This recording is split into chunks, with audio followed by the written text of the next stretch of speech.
Usually with the intros, I sort of have a little prompt or something in order to get us sort of chatting for a bit.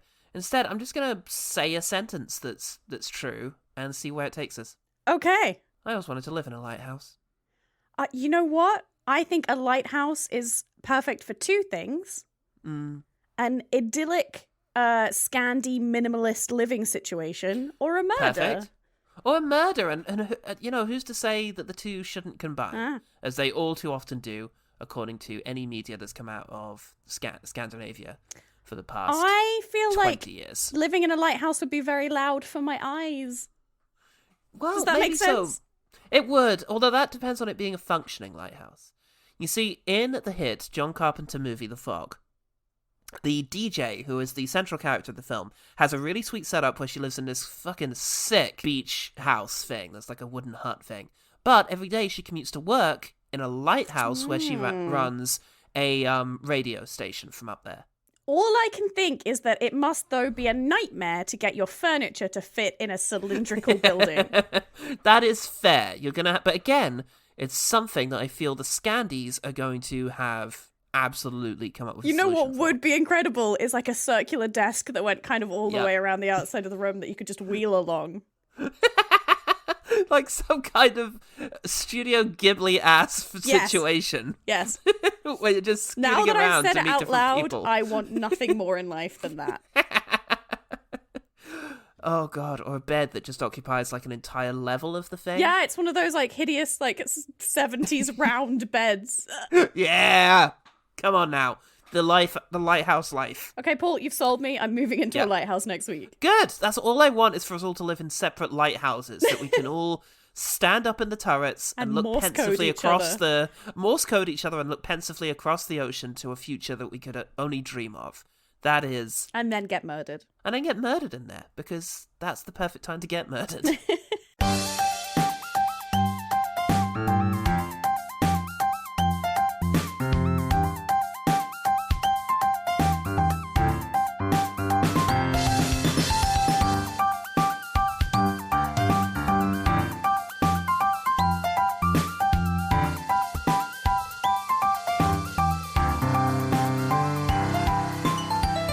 Hello and welcome to One Good Thing, the podcast that doesn't want to be about work or kids.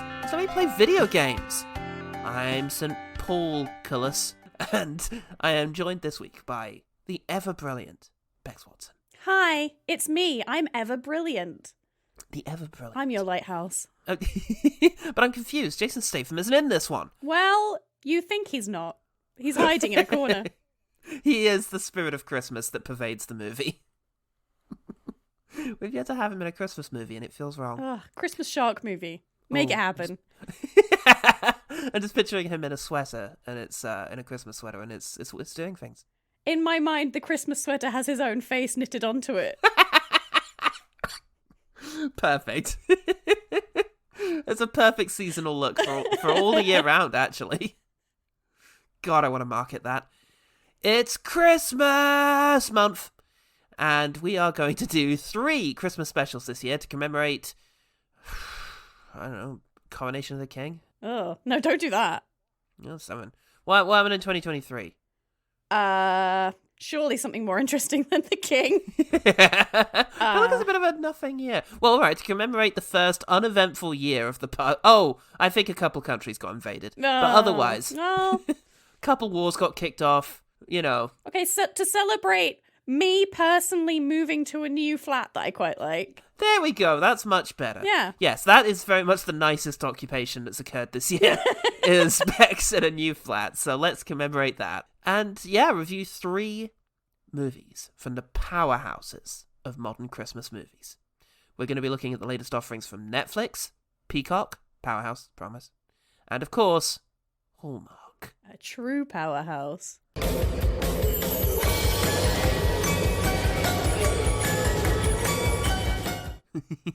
The only powerhouse, because Hallmark have been making Christmas cards since 1905 and Christmas movies since at least 2000, when they released The Christmas Secret with Richard Thomas and Beau Bridges. It's crazy considering how generic these are going to come, how crazy the first one is. because it's about a zoologist who thinks that reindeer can actually fly, who then meets the real Santa, who presumably explains that of course they fucking can't. Wait, how did they become a zoologist? Maybe all zoologists are allowed to just have one absolute batshit theory. Wild theory. David Attenborough's just convinced that pigs can talk and they choose not to. They edit it out of every program he's ever done and all of the interviews. Yeah. But he will drop a reference to it. I love that because, Santa's not going to be like, they can actually... it's the insinuation here that reindeer can all fly but only do so for Santa. Yeah. They can, but they don't respect you personally enough to do so. How many billions of gifts did you give out this year? Yeah. I am flying. Oh, God. So, that year they made 1. The next year they made 2. Then 3. Then 2 again. But then 5. And now we get at least 40 a year and have done since 2019. It just suggests to me that they're writing them constantly, right? They never stop writing Christmas films. There are genuinely people involved in Hallmark who seem to just be cranking out Christmas movies all year long. I'm not going to lie, I think I could do it pretty well. Yeah, I think you could. I'm fascinated at the biographies of the people who end up developing these things. Maybe we'll get into that later. But since 2010, they have done the countdown to Christmas from the start of October to Christmas Day. They get millions of viewers, 80 million in 2018. So it's an enormous business. And they also sell the countdown calendar that you're supposed to sort of tick off the movies that you watch on each day. It's ritualized viewing for a huge audience. Of course, this year, the first Hallmark Christmas cruise, where they premiere one of their Hallmark movies on the cruise with the actors there. Oh, wow. The actors are on the cruise with you. Yeah, I can't imagine anything worse, especially for those poor actors. There are wine-drunk women harassing those poor, bland-looking blonde men so much. You know it. Those poor dilfs. You know it. Oh, God. Thank God the SAG strike ended. To allow this monstrosity to occur. You can't quite get away from it, though, because since 2012... Hallmark have also been doing Christmas in July, where they screen past Hallmark movies. That has such a perverse energy, like an Australian Christmas. It's just unnatural. I was going to say, that's 100% for the Australians. Because some of them do Christmas in July. As they should. It's winter. Because it's winter, and who knows when Jesus was actually a thing. So, yeah. Paul Goodman's not here, so fuck you, Australia. If I were him, I would make a point of leaving Australia to come back here for the most miserable part of this year so that I can celebrate a proper British Christmas. It's the one thing I'm willing to be patriotic about. Yeah. Is that if you're not being rained on, it's not Christmas. Absolutely.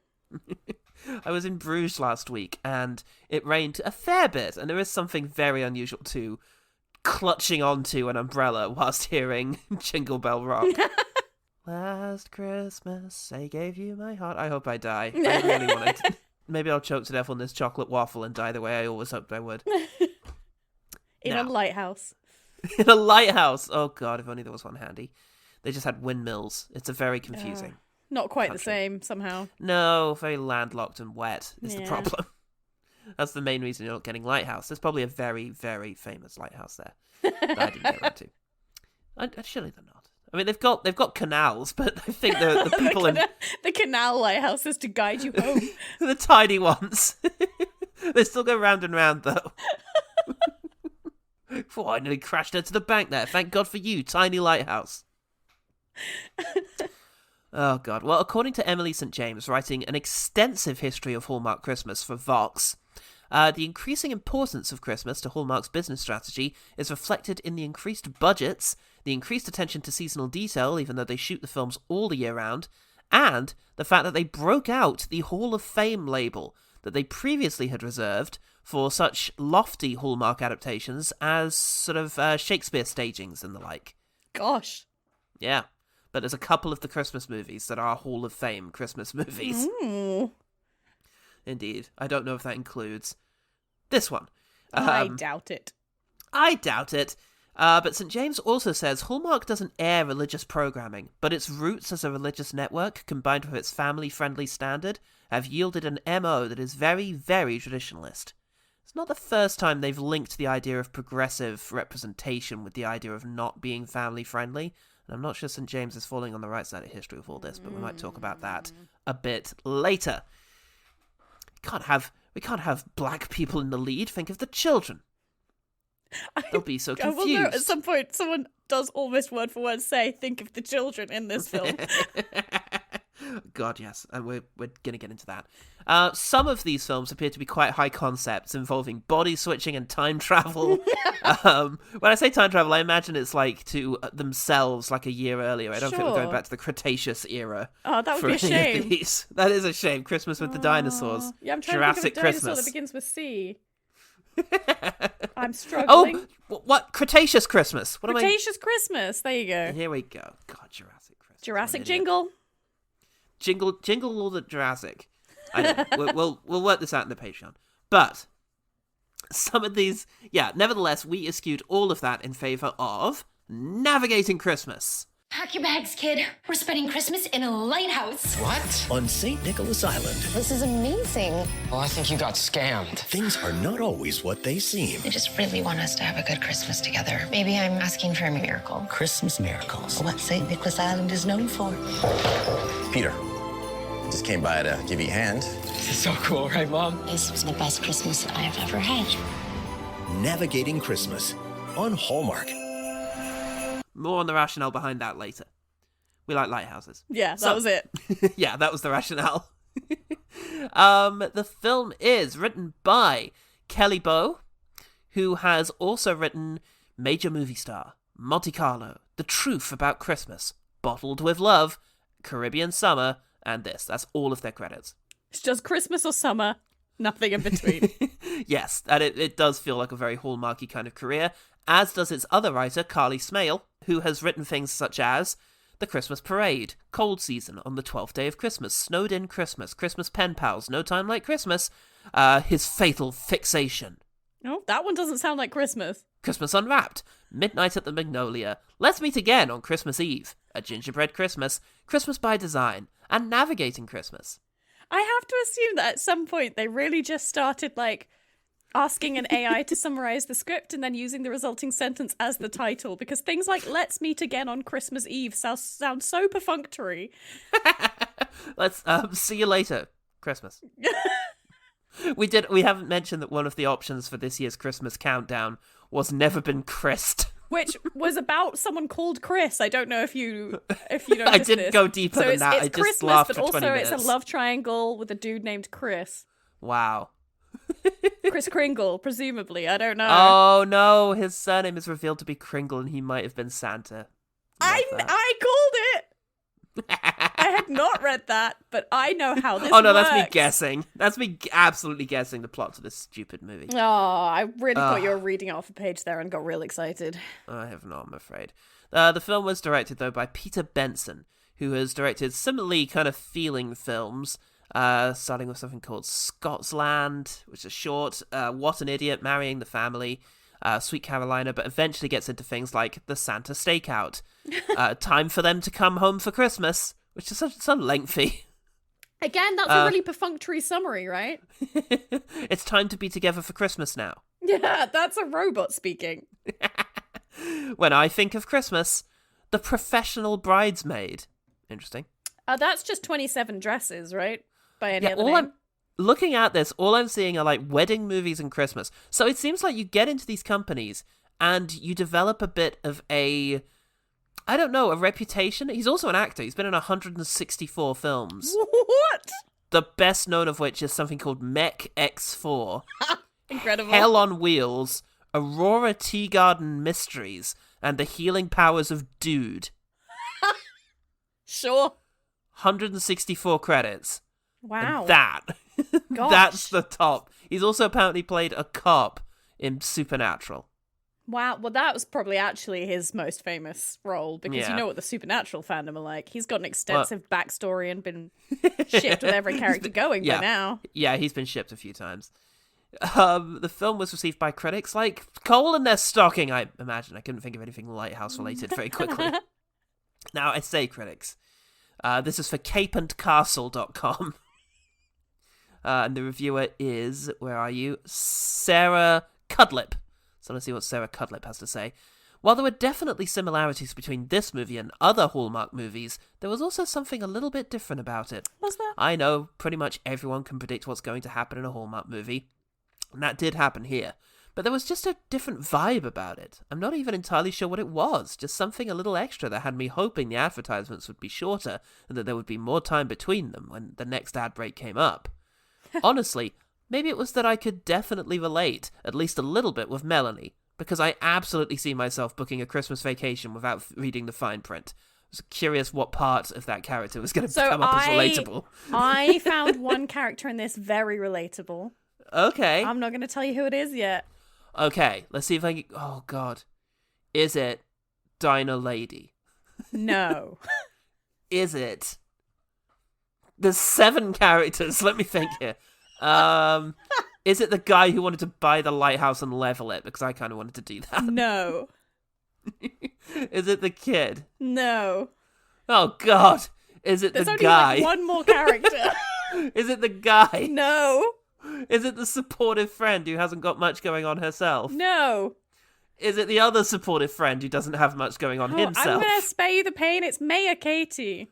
Who's Mayor Katie? The Mayor Katie! Christmas Oh my obsessed God! Mayor. Oh my God, I forgot about the Christmas It's obsessed me. mayor. She's like the Jaws mayor, except this time there's no shark. She's so into organized fun, and I just got a glimpse of my future.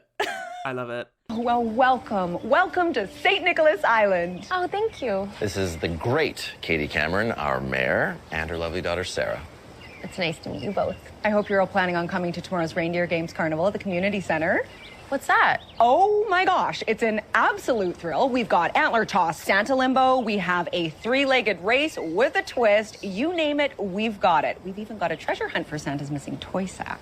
When we're all living in Jenville, I will you be can mayor, be- and I will you'll organize be- the Christmas parties. you'll be mayor, but it's very much a ceremonial Oh, position. You're in charge of for the, sure. you know, maximum authority obviously resides with Jen. Yeah. There's going to be a Jenville, listeners. All of this entire podcast and all the other podcasts that are related to it are going to live there, in a sort of big podcasting mill. Except Sarah Keep. Except Sarah Keep and potentially Jen's partner David, Oh, who yeah. hates the idea. Oh, yeah. They might have to forgot. go off and do something else, like live normal lives. I don't know what the alternative No, is Sarah's anymore. going to be on the outside with a bullhorn. She's going to be Jen's nemesis. So she's refused the idea of living in Jenville. Oh, I very much allocated her the role of bullhorn holder. I don't think she wants to do that either, but she has to. I love the idea that she rejects the idea of the life in this place, but still has also rejected all other forms of life, other than just screaming into Jenville with a bullhorn. Jesus Christ. It will have a fully functioning Polarplex, so please do come and check it out when it exists, which will happen any day now, I hope. Conversely, Maddie Casale, writing for Decider, this line here just really bespeaks the troubling existential challenge that is the fact that there are literally hundreds of these movies. It evokes other Hallmark Christmas movies, but most immediately reminded me of Christmas Island. This woman threw a dart at a board full of Hallmark movies and picked one out and was like, sure, Christmas Island. God. You can kind of do that if you're talking to someone about some of the great film traditions as well. Just have the name of an obscure piece of like Italian neorealism and be like, I think the film was very similar to this. And they'll be like, yep. Sure, yep. Or just make it up because it probably exists and they just Yeah. haven't heard of it. Oh, who was the director of that? Leo Tagliatelle. That sounds right. Right. Here's what I wanted to say from her review. Navigating Christmas isn't bad. It just doesn't really have enough uniqueness. Yep. To stand out among the many other Hallmark holiday titles. You see, critics, this is why you need a robust film culture, so you can get every viewpoint. We have one Threeman, I'm excited to announce. Or more specifically and accurately, a Fiveman. Whoa! Lachlan Monroe was in The Predator, Little Man, Deck the Halls, a previous Christmas special, Uh-huh. White Chicks, and in Navigating Christmas, he wanted to buy a lighthouse. He's that guy. I figured it must be Yeah. Trump-alike, is what I called him. It's Trump-alike. Ooh, local hero. That might do for a better thing. Let me just Just make a note. Oh yeah, Scotland's been sticking it to Trump since the 80s. Navigating Christmas has 6.5 on IMDb, and that's all I got. So, Bex, you rugged rural type. That's me. Rugged and rural. What's one thing about Navigating Christmas that made you want to run away from your dark Christmassy past? Set a lighthouse, innit? It's, yeah. This was Oh, truly, lighthouse. we looked at all, I think, 42 Christmas Hallmark movies that are coming out When we this say year. looked at. We scrolled through a list. Well, Yes. Paul read out a list to me over a voice note. Yep. With a lot of kind of Jesus Christs thrown in Yeah. there. Sometimes I the stupidity said- did overwhelm me. I said, I'm quite drawn to the whimsy of a film set in a lighthouse, Paul. And I was very on board with that. I was like, fuck yeah, Lighthouse. Yeah, and then we watched it. Yeah. End of story. Our scene opens with rapid-fire Christmas aesthetics of being fired at you, whilst Adobe Premiere titles list the credits. It's at this point where I go, oh, I really could have made this movie, actually. Yeah, I actually could have. I feel like my phone is capable of shooting as good as this. And we cut to the lobby of a hotel where we meet our great main character, who I do not name. I have a name for her. Yes, please. It is Chekhov's businesswoman.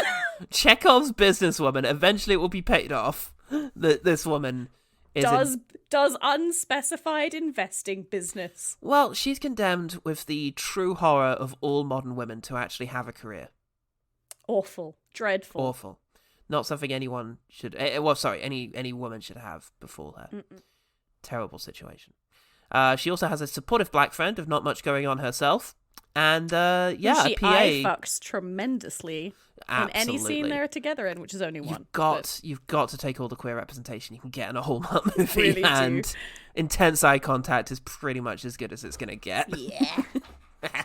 I might have an agenda, so what? Just relax, okay? It's a good agenda. Why are people so anti-agenda? They get things done. The PA is also the PA there, who she is definitely beating the shit out of in private. Oh, that girl is terrified. Yeah. She's a wage slave.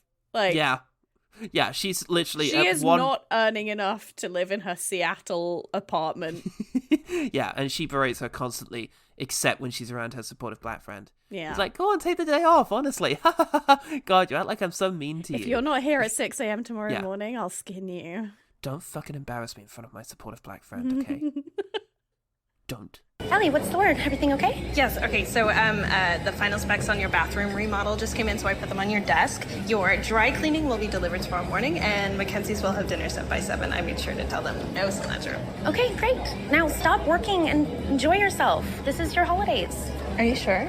You don't need anything else? I could, organize client files. I could tie up loose ends on any statements. Go have a drink and enjoy yourself before I fire you. Ellie, I'm kidding. Oh! Okay, yeah. Thanks, Miss Dalton. I mean, Melanie. Miss Dalton. Okay, yeah. Oh no, though, she's a workaholic mum, but she likes to unwind by watching Hallmark Christmas movies. Oh, she's so relatable. Yeah. She has a 27-year-old son who has a poster for International Sports Day on his wall, so you know he's a teen. I was too busy being distressed that he had his shoes on in bed. Oh, that's terrible. Well, this is the stage where he is life out of balance. Koa Niskatsi, this is before the great shake-up that will be the Christmas Village. Everything's wrong here in Casa de... what did you call it? Chekhov's businesswoman. Chekhov's businesswoman, the great CBW. So, CBW has a fraught relationship with her 27-year-old son because she works too much and he's behind on his homework. If only there was a father here. But the dad's a bit shit, so he's out of the picture. And he's promised to take old boy to take him on like a skiing trip. But unfortunately, he doesn't want to do it. So instead, she's got to quickly come up with one because she refuses to let him spend Christmas playing video games. Yeah, how video games dreadful are would bad. that be? Yeah, watch Hallmark movies. Don't play games. She manages to get the place where her friend really gives into like a cheap marketing tactic. Yeah. It's like, oh There were my 4 god, people looking 4 at other it. people are looking at it. Well, book it immediately with one click somehow. You don't have to put in any information. God, capitalism's good. And so, yeah, they're on their way to live in a lighthouse for Christmas. That's as good as skiing. You can ski down the lighthouse. Yeah. Oh, she's a bit seasick on the boat, though. No. Be specific. She's just a little sea dizzy, which is not a phrase. You look kind of green, Mom. Just a little sea dizzy. I wrote She's a it little down sea dizzy. specifically. She said, "I'm just a little sea dizzy." And I went, That's- what? And skipped back to make sure that I had heard that correctly. That is an immaculate detail. I love it so much.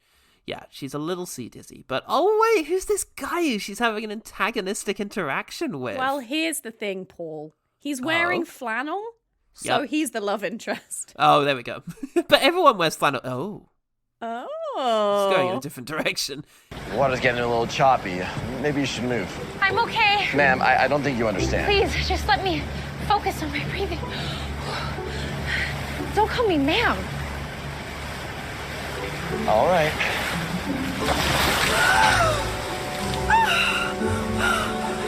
Seriously?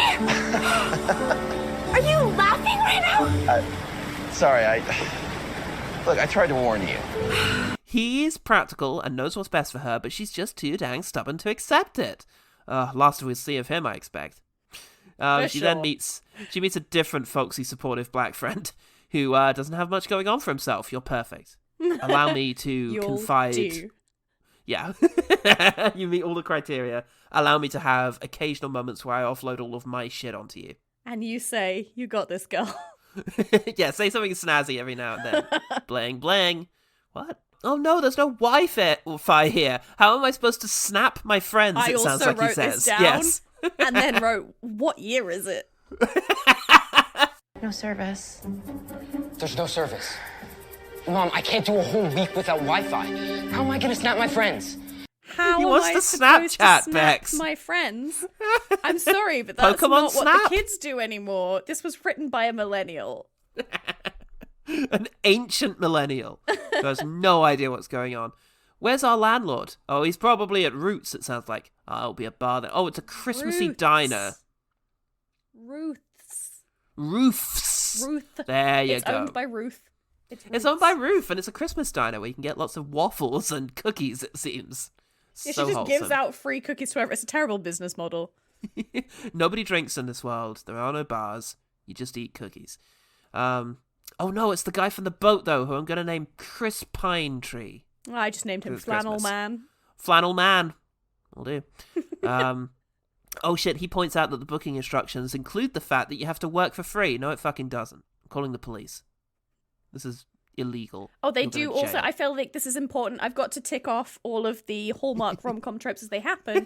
There is a literal you moment where they recognize each other from Oh, the they boat and draw just it say out the word so you much. a lot. They introduce him from the behind. He's got a newspaper, and it's like, oh my god. This is real bad. We all know who it is. She knows who it is. She recognizes that flannel. Come on now. That flannel. Oh god. But don't good, though, worry. In this absolutely not at all predictable film, the man hates Christmas. Oh, what? No, he's gonna have a change of heart. Surely. I wouldn't That count can't on stand. it, Paul. He really hates Christmas. Oh boy, the odds are stacked against them here, but she does too. Who likes Christmas then? Oh good, there are also love interests for the supportive black guy and the son too. Good. I'm looking forward to seeing this play out as I expect. If you don't decorate this lighthouse for the Christmas festival, you'll be letting down an entire island of hopeful Christmas enthusiasts. Think of the children, Think he of the almost children. literally says. But also, I'd fucking love to do that. I would go- have written here, spending a week decorating a lighthouse sounds like my ideal holiday. Oh, and no. I'm mad I can't do it. To be honest, yes, that does sound fun, but also I would really love to let down an entire island of Christmas enthusiasts. That just sounds great. We were I having would go. different ideas of what our ideal holiday was. I understand. I do actually like the idea of decorating a Christmas thing, but also I really want to disappoint these weirdos, so I feel like I'd go They just out of my throw way. that switch on Yeah, I Christmas would Eve erect and stuff. I would nothing put up. happens. I would put up awning. I would put up like things, something that looks like a carousel, like covered in like in like curtains, and they'd be like, "How the hell's he done that?" And then I'd just pull it, and it would cardboard boxes. all fall away, and I'd just say, "Get the hell off my property." That's my idea of a Christmas miracle. Yeah, hell yeah. But yes, she finds his she finds the son's research paper. My Trip to the Space Needle. Okay, how old are we supposed to think this kid is? I think he's in high school. What is My Trip to the Space Needle? My dad's job. I don't know. None of All us. I can say is that he hasn't watched the hot new video of the moment, H-Bomber Guy's video on plagiarism, because he's going to copy that essay. He's going to use ChatGPT to do it. He's a terrible guy. Not if Snapchat still exists. I have to assume this is set several years in the past. This is Saltburn. This is set in 2006. So we get a little glimpse of Pine Tree's past and something to do with his father. I look forward to finding that out. Flannel man who hates Christmas has daddy issues. Oh no! ChatGPT wrote this. It's the ultimate Christmas conspiracy. Yeah, and I think eventually this is going to come out, and we're all going to think a little differently about him. Fade out for commercial break. Oh, I didn't get any fade outs for commercial Really? breaks. I got them 5 times. No, the definitely legal site that I was watching it on just had the whole thing just up there. Oh no, I had the whole thing too through the definitely legal method I used to watch this American movie. But it would fade out to black and then fade back in again. Oh no, I didn't get that. Oh wow, I love that. Or maybe I did and I was just also blacking out intermittently. I don't know. Oh yeah, true. There's also that. We're all very tired. He overhears her talking about what a dick son she has, and he's like, maybe she's not so bad after all. Well, better show up and just be his dad. Yeah, he shows that boy one slight note of approval, and the boy imprints on him like a duckling. Yep. It's beautiful to watch, really. Wow, his dad must have been real shit, even when he was around. Yeah. He was just like, thanks. He brought him something and he was like, thanks. And he was like, wow, he loves me. In a way my real dad never did. And he's not the only one, because she's all like, I don't get this dumb festival. It's nice. Well, it does sound nice. Why are you so adamant about getting this lighthouse beautified for the Christmas festival if you don't even like Christmas? In most small towns, there's a tree lighting ceremony where people just gather around to watch the tree light up, right? All right, well, in this town, this lighthouse is the tree. Everyone gathers around to go watch it light up. There's carolers, hot chocolate, there's... Actually sounds kind of fun, doesn't it? Actually sounds pretty great, right. doesn't it? Yeah. You changed my mind with your persuasive arguments. We get a montage of festive placing things. Pillows, placemats. Yeah, but like, and then cut outside and it's great. Yeah, I mean, they put down about 4 things. I don't know what to tell you.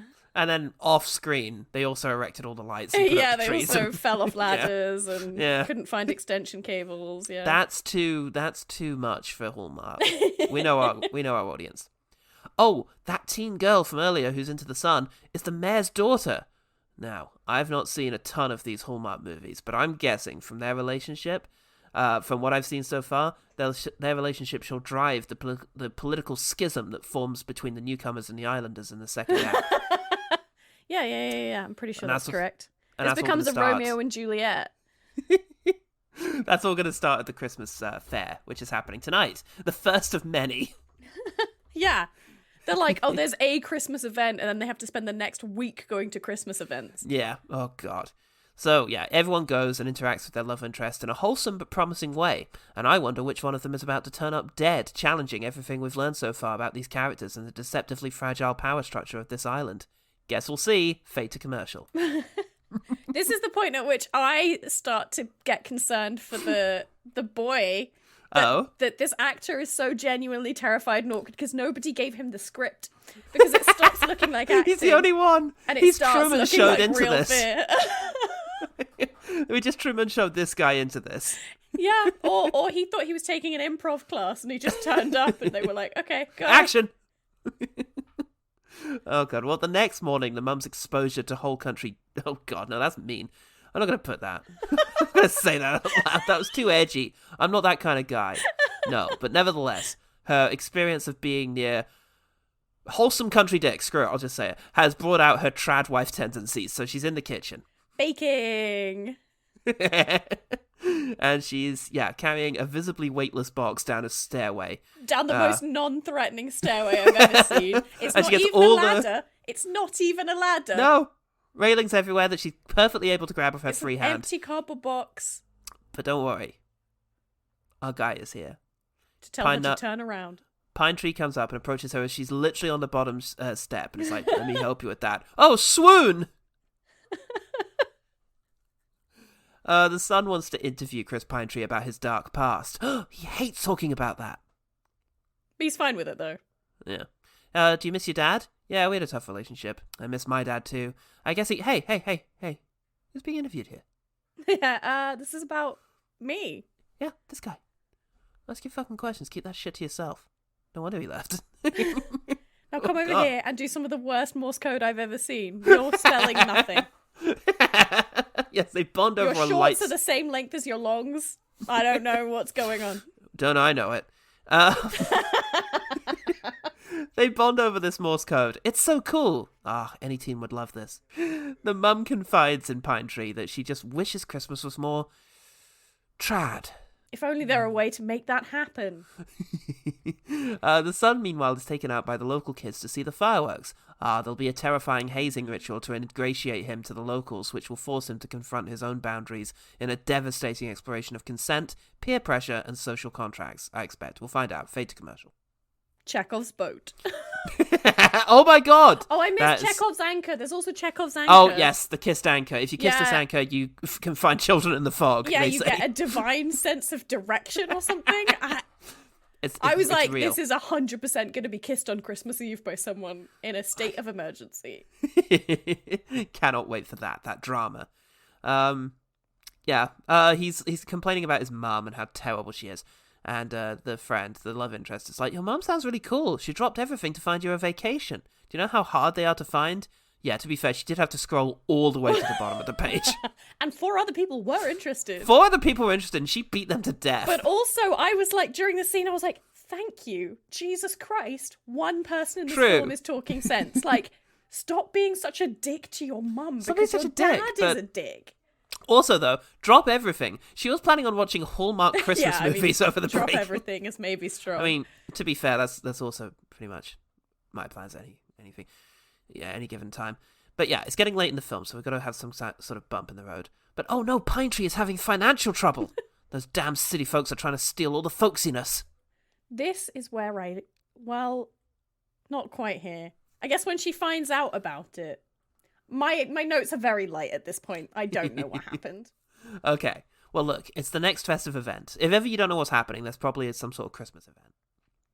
Okay. And this will be the one where everyone hooks up and then wakes up with remorse because they all slept with each other's love interests because they were too No. afraid to chase the people they really wanted. A devastating treatise on modern relationships, parasocial bonds, probably, and Brexit. I don't know. So we'll find out. Fade to commercial. Oh my god, though, Chris Pine Tree is opening up about his dark past to the mum. It turns out his mum died, and his father died, and his dog died, so now he's all dark. Apparently, we're told. His Swedish fisherman father. Let's No. be specific. Let's be specific. That's the worst kind of dad to lose. It's the Bream I really miss. It just immediately made me start thinking of the Eurovision movie. And Piers Brosnan is now in my mind. Love that. Oh god, you'd The be dad. devastated if you lost that. The mom is getting even more trash. She's sacrificed trousers now. Trousers will occur later in Act 3, but for now, winter dress. And they all watch a movie and share creepy nods whilst hanging out with their love interests. Like, nice. Yeah. Yeah. Ha ha ha. We are watching a film. Ha ha ha ha ha. Can I also love say, Hallmark. Also, Earl and Ruth, the like supportive black friend replacement, and the cookie baker. Uh-huh. Their relationship is so weirdly done because it's very much like they hold hands once, and there's a bit of a like, ooh, yeah, but Yeah. it's like weirdly like, don't look at them. Yeah. Don't perceive them. It's an interracial relationship, Bex. We're being it's- progressive, but we don't want you to. We're not going to about show it. any of it. Yeah, we're going to leave that. It was really weirdly done. It They're felt a like weird someone had company. tried to edit around it. Yeah, they're not a wholesome company. Anyway, he starts talking about his dad again. Why is this a new scene? Literally all they've done since the last time he was doing this is have them in a Christmas. cinema. Oh, God. There's a truly terrifying dance scene. And then they totally kiss. Oh, that's going to be so complicated for the son, I guess. He's afraid to get invested again. A devastating testament to the lack of originality of Hallmark writers. So she calls back home to her other supportive black friend who hasn't got much going on herself, who is still baking. Yeah, I feel like every time she calls her, she's decorating or doing a different thing in the house, and it's like, how long has it taken you to make Christmas, honey? You clearly live alone. It's like Interstellar. She calls back and she's all at the same moment. Timed as differently here on Christmas Island. Don't leave me, Murph. I'm still here on the phone. But I'll be back by the time. Oh, that would be nice actually if time dilation worked the other way. Yeah. McConaughey gets back and it's like, oh, okay. No, I didn't leave. Hey, I'm here, honey. Well, that would have been a very different film and would have made me cry in different ways. Oh, it's about how dads go away and give up their lives for work. Yeah. Dads and mums. Mums are also part of that terrible capitalist system. Hooray! Yeah. Woohoo! Woo! Girl power. So, the mother and son talk it out together, and they find the strength together to form a traditional heterosexual family unit. It's a bold move. Oh shit though, the lighthouse is going to get final inspection tonight, and he can't lose the lighthouse. It means so much to the people of this Christmas town. They just love the lighthouse. Yeah. It's really good. I guess they do. They fucking love that lighthouse, Bex. It's the only thing that keeps them going. Oh god. Every morning they wake up and think, should I just end it all? Oh, look, a lighthouse. Oh, look at the lighthouse. Fade to commercial. The lighting event is happening. And goddamn, that Tina's so excited about this. You saved me from gaming. But about just, like, here's the thing, is that they throw the switch. That's all they do. They both put their hands on the switch and they throw it. And then the guy grabs him by the hand, looks deep in his eyes and says, I'm really proud of you. Yeah. For what? You did it. Huh? A wrist movement? You put all of those Christmas mats down. Are you okay, guys? This place needs higher standards. Anyway, Lachlan Monroe shows up to reveal that the lighthouse is going to be torn down. You lied to us. You betrayed me and my son and the Christmas Island enthusiasts. This is where I lose my mind. Because this drama is so contrived. She doesn't own this lighthouse. She's staying there for a week at Christmas. It's nothing to do with her. She's like, you know how hard it is for me to trust people, and then you go and do a personal business deal with your own property that has no bearing on me? How dare you? Yeah, well, you lied to your son that his stepmom is pregnant. So, there. Oh no. Guess who we could not have foreseen has overheard this conversation about his dad's new girlfriend being secretly pregnant. Oh no, he's going to run away. Oh god, suicide! Boat comes into play. He's gonna kill himself, and the mum doesn't buy it, launching her on a devastating journey into the dark heart of Christmas Island. Ultimately revealing that after she went to bed that night, the son went off to confront the mayor's daughter, got too handsy, and then was accidentally killed while she was fighting him off. Where do her loyalties lie now? With her dead pervert son, or this frail young woman? Especially when the death is ruled as murder, and evidence seems to incriminate Chris Pine Nuts. Fate commercial. None of that happens. Are your commercial breaks getting more frequent at this point? Because it feels like they are. No, that was an invented fate commercial. There is one more coming though, because yes, he's actually just gone off sailing, and he'll get lost and need the lighthouse to save him, and somehow that will destroy Lachlan Monroe, is what I think. Yeah, I mean, at this point, you look at it and you go, okay, well, yeah, they're in a lighthouse. But little do I know that a mere 6 minutes later, there he is. He's Morse coding happy holidays. Oh, he must be fine. Let's get back to shore, boys. Yeah, also... No! This is all you showed me how to do. Help me! He could have figured out help me if he knew happy holidays. He's a dull boy. Yeah, that's true, and I can't believe he didn't know SOS. Children these days. It's not in Fortnite. But also, I just found very funny when... So, she wakes up first thing in the morning, and he's not there. And then we cut to, like, it's dark. Has the whole day passed? Has he been out there the whole day? And she's getting on this boat with Earl to go out and look for him. And Earl, unprompted, just says, don't worry. Christmas miracles are what this island is all about. Implying that her child needs a miracle to save him, which I don't think is comforting. It's not reassuring. This is also where Chekhov's anchor comes into play. As Chris Pine Nuts. What did you call him? Yeah, Chris Pine Tree. Well, I've called him Pine Nuts as well. Now. Yeah, that's fair. Chris Pine Nuts is going to the lighthouse to question mark? I don't know how this is very helpful. And he sees the anchor and he said it was just a silly story, but he lifts up part of it and he stares at it and he says, what the fuck does he say? Divine direction? Is that what he gets? Yeah, and he kisses it. That's and the then buff he looks gets. up like he's just got a radar ping and is like, of course. Inspiration, of course, he'll be in the water. Yeah, but then nothing comes of that, and he just goes upstairs with some binoculars until he sees the kid flashing Morse code and knows exactly where he is magically. But that's what occurred to him. That's what occurred to him in that moment. that he should idiot. maybe look at the water. Yes, well, having saved the boy, he comes back and he tells Lachlan Monroe to go fuck himself, as we all should. And, but this puts us into a tenuous position, no? How are we going to save the lighthouse?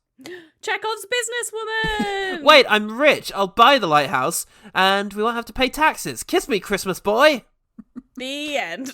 The end. The son loves books now, not video games. We fixed him!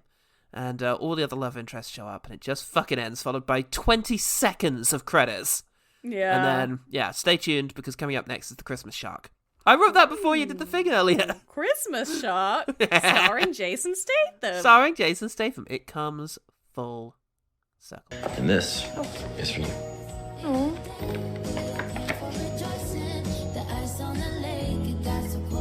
The lighthouse. Our lighthouse. I love it. Bex, what did you make of Navigating Christmas? Well, Paul, if you took every Christmas film and you averaged them out perfectly, I think you would get this Christmas film. I don't think there was a single up, down, or otherwise particularly interesting moment to really make it stand out from anything. It was the most predictable thing I've ever seen. Yep. And I was really hoping, if I'm honest, that it would be much worse than it was. So Yeah, that I agreed. could mock it incessantly. But it was just there. It's so bland. It is so predictable. And I've always had this thought of the Hallmark Christmas movies, that they are absolutely designed in the same way that YouTube sort of Christmas screensaver stuff is. You're meant to put it on and have it on in the background whilst you do wrapping, decorate the 100%. house, bake, just walk back and forth through, and it seems to be structured. Do your Hallmark tradwife duties. Yes. That's what I'll be doing. And that's the idea, is it's entirely there in order to just accommodate Christmas activities, and is designed in such a way as to incentivize just going away and coming back, because every plot point will be re-explained. This is a film that you can put on whilst you're making Christmas dinner, and it doesn't matter that you have to keep going and checking on the turkey. Yeah. Or making the bread sauce or whatever it is that you're doing, because when you come back, you can look at what's happening and know exactly what has happened in the intervening time, and indeed what will happen next. Yeah. Yeah, absolutely. And it is very deeply nostalgic and traditional in a way that I think highlights the limitations of both. I'm going to return to the Emily St. James article for Vox for a moment, where she says, I should admit up front that I love a good Hallmark Christmas movie. I'll watch just about any Hallmark Christmas movie I stumble upon, but my favourite is 2014's 9 Lives of Christmas. It involves a fireman played by Brandon Routh, who finds love at Christmas because he adopts a cat who befriends another cat, and the other cat just so happens to belong to the woman our hero is meant to be with. Christmas and Cats represents a pretty perfect Venn diagram intersection of my interests, to be sure, but 9 Lives also underlines why the best Hallmark movies work. They are always unabashedly themselves, unashamed of coming off as square, corny, old-fashioned. Nobody so much as swears, and the true love is always just around the corner, even for those who may seem like lost causes. So, it's offering a very straightforward worldview. I wish we had one of the ones that had a slightly more contrived plot. Just, to be honest, my understanding of the format was always, businesswoman is introduced. She's super stressed out. Is forced to go to a town, a small town American thing, to leave the city, travel out of the urban space into a suburban space where she experiences Christmas wholesomeness and a man who ultimately represents sort of old-fashioned masculine values, who is eventually able to convince her to leave her career in favour of taking up tradwife duties. And quite often a city slicker boyfriend back home. Yeah. Who's a really good guy, who's just like, wow, I see that you've really found your place in all this Christmas. I wish you well. And then gets a Christmas Eve flight home back to New York for $8,000. And it's I can imagine why that's comforting. Actually, in this same article, she makes reference to the Twilight Zone episodes where characters would always travel back in time chasing after an Americana that never existed, missing the fact that those episodes almost always ended in tragedy. But she does outline this. And yet, Hallmark Christmas movies aren't overtly agenda-driven in the way that, say, Fox News is. They might skew towards social conservatism, but the network isn't telling these stories in hopes of making Christmas great again, at least not in a way where the movies preach such a message to your face, and there's plenty of those. With that said, nobody in a Hallmark Christmas movie would ever greet someone with happy holidays either. The channel is telling these stories because there's an audience, and because that audience isn't particularly well served elsewhere. If you just want to watch a nice story about Christmas with absolutely no outwardly objectionable elements, and a heartwarming ending as well, Hallmark Christmas movies are your only option. What are these objectionable elements Emily Sinclair describes here? Could it be representation of other people, like other experiences? Because there's no, so far as I know, LGBTQI plus Hallmark movie. I think it even gets mentioned in Bros. Yeah, no, I don't think there's a Hallmark. I mean, there's very few non-Hallmark ones either. Yes, true. Tragic. Bros Just is that very Kristen rare. Stewart one. But yes, the Kristen Stewart one. Which was upsettingly not very good. No, such a shame. But it did have Kristen Stewart in it, so obviously I didn't care. Yeah, obviously we watched it. Yeah, we'll be continuing to watch that. Bros is very good if you get a chance to watch that. But yes. I believe I've seen that one. Yeah? I keep looking at it and being like, I should watch that, and then starting it and being like, I've seen it. Excellent. It's exactly that kind of thing. And what perfect Christmas movie can do that every year? Yeah. But yes, representation is on the shorthand. And I feel like there's just this sense that it is representing an escape for people who don't like the modern world, when the modern world includes the idea that, hey, you should probably take into account other people's experiences. And like this idea that if you include, you know, anything beyond straight white people, there has to be an element of tragedy. And there doesn't. Tell the same really movies, but with same-sex couples. Like, you know, we all want this escape. Just make your escape more inclusive. Yeah. Do the exact same movie, but with black leads. Do the exact same movie, but with same-sex leads, with non-binary leads. Like, everything. Just, we are all susceptible, especially at this time of year, to dumb escapism. And you don't have to include dark and edgy topics just because you've diversified your cast. Yeah. Exactly. So, yeah, like, ugh. I have an agenda! Damn it! The agenda is gay Christmas! The agenda is queer joy. God damn it. Let us have some. It doesn't all have to be fucking... That's my mastermind dark topic. shit. Yeah. Gay joy. Oh, God. Well, with that in mind. So that's it, really. Watching it now, like, it is so passive, the experience of watching these movies. It's so difficult to engage with. I was about to say, I really struggled to, like, engage with this. I made 3 phone calls during the course of this movie. Not important phone calls. I just wanted to talk to people. Yeah. So I just, like, would text a friend and be like, hey, do you want to chat? And I would give them a ring, and we'd have a nice little chat, and then I'd be like, no, okay, I'll go back to this Christmas film. And I went into these extensive diatribes about the movies that I could imagine this becoming if a better filmmaker was involved, and was completely undistracted in my revelry by the events on screen, because you're told everything. This guy has a dark past. Eventually he'll get over it. The son has father issues. Eventually he'll replace his bad father with this new father. The only progressive element, I guess, and it's progressive in a 1940s kind of way. Like if a film noir, if Betty Davis did this in a movie back then, it would be considered bold.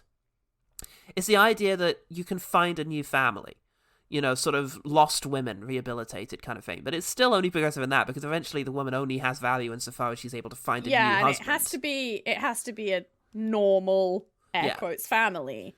Yeah, you have to complete the family unit. She can't just ask her supportive black friend who's got nothing else to do to come and join her family unit. That's not allowed. That, which would clearly be the better option. Or just forge a meaningful relationship with her son on her own terms. Yeah. She only gets on with her son once there's a dad. Yeah. Because the unit must be complete. Yeah.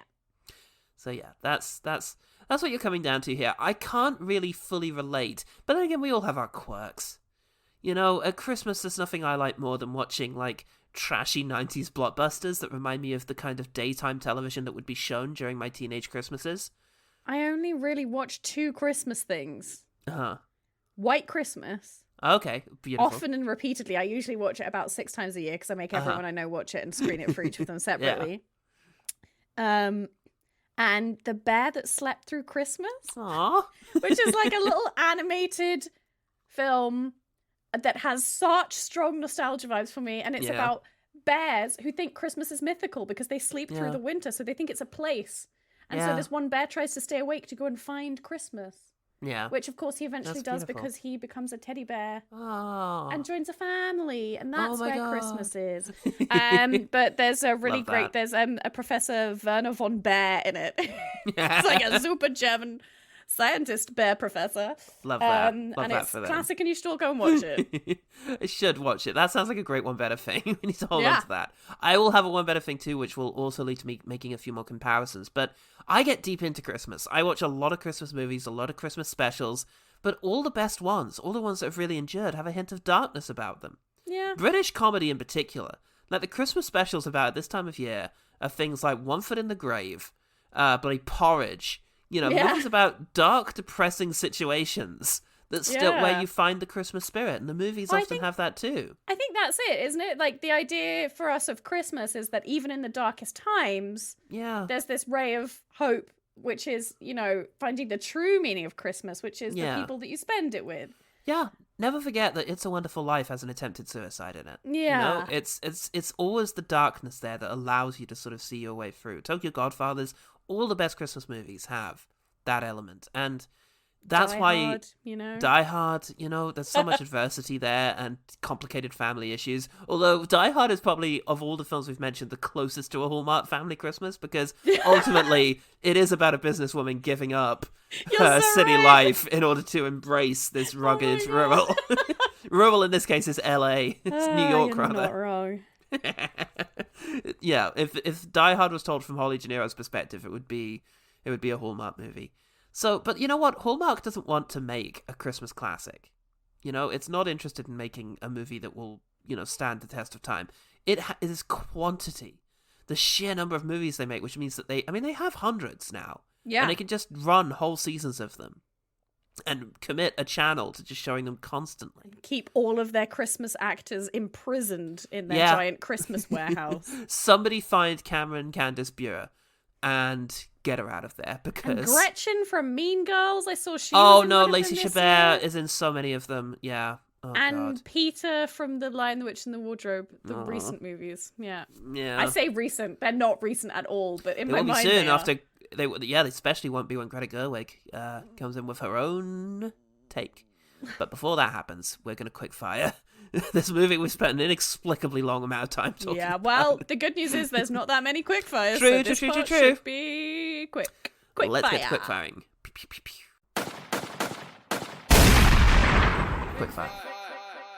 I enjoyed, because I said almost the exact same thing in my brain at the same time. How can you tell anyone apart in this sea of flannel? Yeah, that's good. I like that.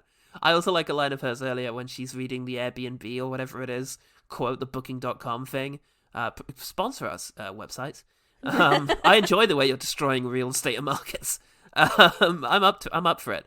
But the way she sort of draws out the final word of a sentence, which is the word lighthouse. Arrive by water taxi and spend Christmas in a unique location by taking residence in a historic and idyllic lighthouse. I enjoyed that. It's very portentous. Oh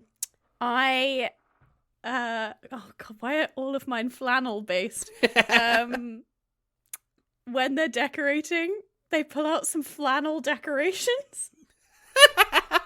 And I lost it. Oh my god, that's hilarious. I love lost it. that. United States of America, what are you doing? We'll never relate to you, I hope. But yes, when she runs up the stairs to tell her son, we're going to be spending Christmas in a lighthouse, the kid gives a look to off screen of sheer horror, as if it's really inexplicable, because it's not a look of confusion, it's a look of, oh no. Not specifically a lighthouse. Oh god. I really don't have that many, so I'm probably leaping far ahead of you. I'm nearly there. I know we talked about how they were kind of edited around and we were told to ignore them, but I found Ruth and Earl's relationship the cutest and Yeah. the most relatable. They It were just was. like had genuine interest in spending time with each other and had like a very natural and realistic way of talking to each other, which wasn't like romantic metaphors. They were just like clearly like, hey, I like to hold your hand. Yeah. Shall I get you hot chocolate? Want to go dancing? See you later, you know? Yeah, I it's like that. nice. It is. It's nice. Oh God. Well, you've got the guy. So there's a moment where somebody is asked to explain it. The guy is sat at his table in the diner, and the woman is over him. And then he asks the owner of the diner to explain a myth or something. And whilst he's having that explained, he just tucks into a Christmas cookie, and he just looks he's so delighted with it. It's just hilarious. Yeah. He's so happy with that cookie, and he's not the center of frame. You can just choose to watch him. Yeah, and you just see him in the edge, just like be like, "This is the best. This is the best cookie I've ever eaten. I have ever eaten." That was out of character. He just fit into this they just prop gave him and a was really like, great shortbread cookie. "Oh my God." He hadn't eaten all day because he's been locked in the Christmas Hallmark Films warehouse. the Hallmark Christmas cupboard Yeah. with Lacey Chabert. I had a really good old giggle when he's interviewing Chris Pine Nuts.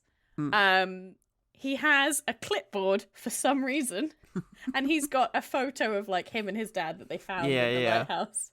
And he shows him this and goes, "Is this you?" And then I look down and I see that the top question that he's written for his interview is, "Oh no, is this you?"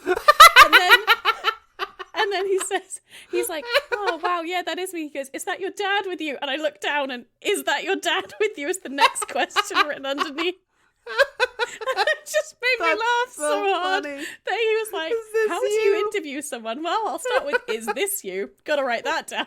Brackets show picture. But it was... That's so funny. I was kind of, half of me was like, could this kid not remember his lines? Is that what it was? That's an amazing detail. It did not even occur to me to look at. That's fabulous. Fucking hell. Shit, that might have redeemed this whole movie for me. It did genuinely make me laugh a lot. Yeah, that's wonderful. Oh God. Okay. I like, you've got the Christmassy aesthetic, but the only time it really stood out to me was I liked the Christmassy shops. There's a moment where they're walking through like a town square, and they've got the shops all done up in the Christmas sort of tradition, and I enjoyed that. Yeah, it was nice. Yeah. I will say that there were some like drone shots of the island itself. Yeah. And I do want to go and live there. Okay. It was so beautiful and kind of a bit bleak, but like, that was where, like, it just looked great. I'd like the Islanders to move out, but otherwise, yes, I'm on board. Exactly that. Me and Mayor Katie can't be in the same place because we'll form a singularity when we touch with the same person. Or you'll be competitive, organised fun organisers. Yeah, exactly. Oh God. Right, I have two left. There's an establishing shot of the Christmas market where an extra sort of does an over-exaggerated bow, and then another extra at a different table does the same movements, and it's like NPCs only have a limited animation. Wow. It's so good. Okay, I've got a few more than you actually. Oh, okay. So I'll do a couple. Stuff. Yes, please. They're just very small things, and some of them. Okay, sometimes I put these in good things, and afterwards I'm like, it's not really a good thing. It just made me laugh. Yeah, that's fine. But something that made me laugh is when he's going through his post, and it's all these final notice things. They're not stickers. It's very clearly someone's printed it on a piece of paper and then like stuck it onto the envelope. Yeah. And the shoddy prop work just made me laugh so much. Love that. So that's that. And I enjoyed the kid at some point is like, I'm in the friend zone. And Chris Pine Nuts says to him, "A wise man once told me the best kind of ship is a friendship." And then immediately looks so embarrassed at having said it. And his reaction would be like, "Oh, that was dreadful, actually." Yeah. Kind of like, because if he'd done it like and just like stuck to his guns, I would have been like, ugh. But I quite enjoyed his like, never mind. I did like the sentiment of it, though. I like the idea of sort of, oh, I'm worried I'm in the friend zone, and the sentiment would be, You've got a great friend. Yeah, having friends is great. Think about that. So also, I did just finish playing with my best friend. We play a puzzle video game series called We Were Here. And they just did one called The Friendship, where you have to build a ship with your friendship. Yeah. So I was like, oh my god. Love that. They've played my favorite game. My last one is just... There's a moment where they go up into the lighthouse and they look over the sea, and it's just a nice view from the top of a lighthouse. That is nice. It's a nice view, and sometimes that's all you need and all you get. I'll whiz through my last few. Okay. I enjoyed halfway through their serious romantic conversation where it started snowing, and then it zoomed out, and there was someone standing next to them with a snow machine they'd just turned on. That's and he cute. goes, "Oh, that's where it was coming from," as if he couldn't see it until the camera panned out. I did have a little that's nice moment when the kid just hugged the mom of his own volition. It was the first time they'd really had any physical contact in the film, and he just had a moment where he was like, you know what, I appreciate that I've been an asshole, Yeah. and I do appreciate all that you do for me. And they had a little hug, and she looked genuinely quite touched by it, and I was like, aww. And that's it. That's all my good things. Well, there you go. I didn't ask the OG team. I forgot. Sorry. If any of you have seen Navigating Christmas, then get in touch. Why? What are you doing? Stop. Why? I love you, but why? So let's just move on to the one better thing. The one better thing. Absolutely. So I'm going to recommend another Hallmark film. Specifically. And it's an unhinged one. Because I think if you're going to watch a Christmas Hallmark film, it should make you so mad that you go on a 9-text rant to your friend, which I did. Excellent. It's called The 12 Gifts of Christmas. I love it. It's about an Sounds aspiring amazing. artist. Or I'm sorry, a fine arts painter. Okay. But she's unable to make ends meet somehow being a fine artist, which is weird because it's usually a really lucrative career, as I'm sure you know.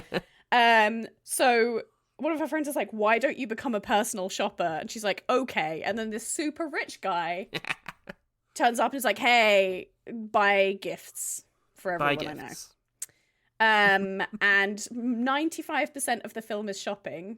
Love it. And then at the end, he steals some of her art, photoshops it into a weird big Christmas painting. She gets mad about it, returns to her sister alone and appalled on, Christmas Eve in that miscommunication stage. And her sister is like, have you considered getting over it? And then she goes and apologizes to him. And they hook up. Hooray! Exploit your artists, gang. That's what Hallmark wants you to know for Christmas. Look. So basically what I'm saying is it better? Probably not. Is it going to make you feel more than Navigating Christmas? Yes. Yes. And if Anger you want mostly.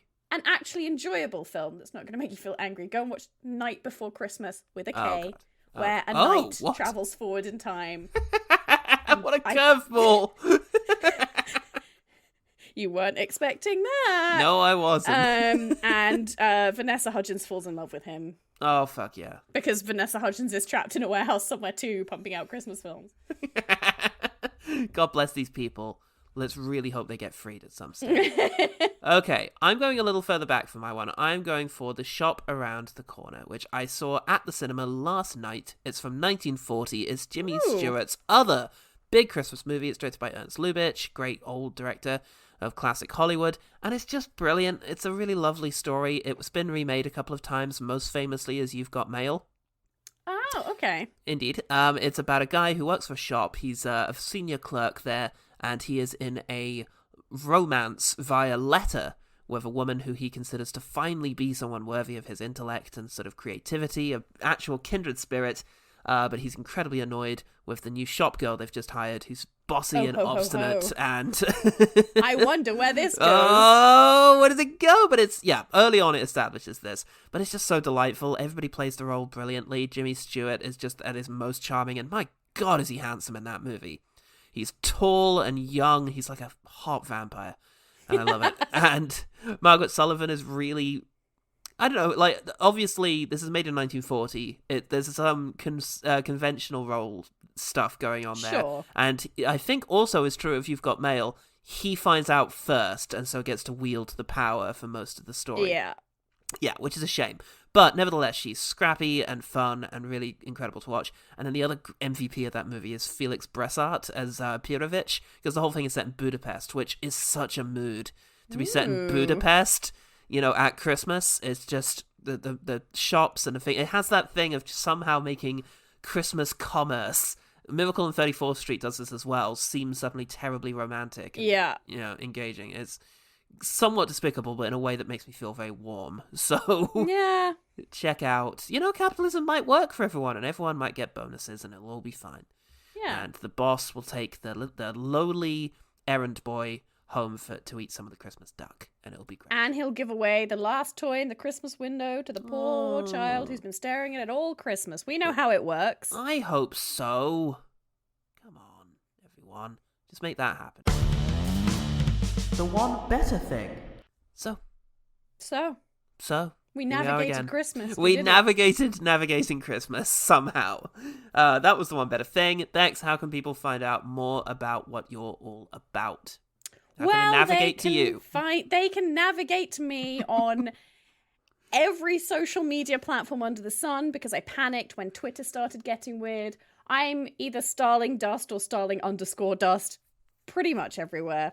Just search for a weird Twitter account posting silly sketches and complaining about early mornings, and that's me. If you want to hear me doing more things, I stream art and games at twitch.tv/StarlingDust, and I'm in the queer actual play podcast Roll Plus Heart, where we play silly gays with big swords and forget to roll dice ever. Love it. Love all of that. Yep, if you want to hear more of what I'm up to, you can stay right here at OGT Pod, where there's so many episodes of this goddamn show. It's insane. So many of which feature Bex as well as a whole host of other guests. So have a listen to that. We've got the Patreon you can sign up to for as little as $1 a month. And oh my God, there's almost as much content in there. It's insane. And, there's also Quest Fantastic, a sort of actual play podcast that is nearing the end of its first campaign. So you can go and binge the whole thing. How's it going to end? Everybody's wondering. And there's lots of fan theories that are going to get proven all right, actually, every single one of them. And in a sort of Sherlock-style way that's sure to satisfy everyone, just like Sherlock did. And then also there's Jen and the Film Critic, where you can Blur has been a toad all along. He has been. It's a devastating revelation that changes everything that you ever thought you knew about Blur. There's also Jen and the Film Critic. And if you want to see more of what I'm doing, I'm pretty laissez-faire about my blinds most of the time, so you can just stop by and see what I'm up to. I'm often just sitting at my computer crying. But if you want to see that, you can come on over. I think that's pretty much going to do it. Yeah. I'm Paul Salt. I'm wearing flannel, but in a gay way, not in a Christmas way. Oh my God, the secret coding throughout the entire thing that they had no idea about. Thank God. The gays co-opted flannel. Remember, the one good thing about navigating Christmas is that it really did have a lighthouse in it, guys. It wasn't a bait and switch. It was all the way there. Constantly.